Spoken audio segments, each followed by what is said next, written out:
The properties of the Preservation Society of Newport County are important and impressive, not only because of their size or because they're built out of stone like Rosecliff or Marble House.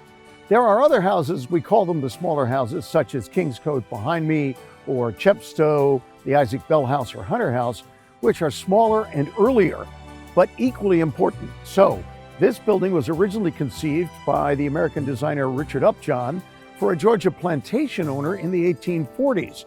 George Noble Jones would later sell to the King family, and they would bring in Stanford White to expand the building in a very interesting way.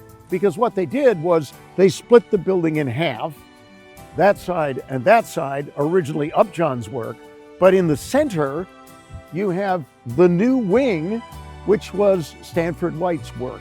And in there, we see some incredible uses of Tiffany glass. Every house from Hunter House all the way up to Chateau-sur-Mer and the Isaac Bell House represent a different part of American architectural history and a different part of American history in Newport as well. I think Hunter House is one of those houses that it was built in 1748, we think, and it is one of those houses that not only did we as an organization, the Preservation Society of Newport County, get our start with Hunter House, but it is really an important colonial building. Kingscote is an interesting building in that the room that was inserted into the building, it was divided, is probably one of the most important rooms in America today, with the Tiffany blocks on one wall and a lot of accoutrements by Tiffany himself.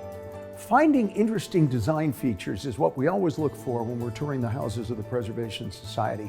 We're in Isaac Bell House right now, and we're looking at a couple of those very interesting design features. One of them is this floor to almost ceiling window, but the beautiful trick is that it will open all the way up. And so that window will turn from a floor to ceiling window into a floor to ceiling door.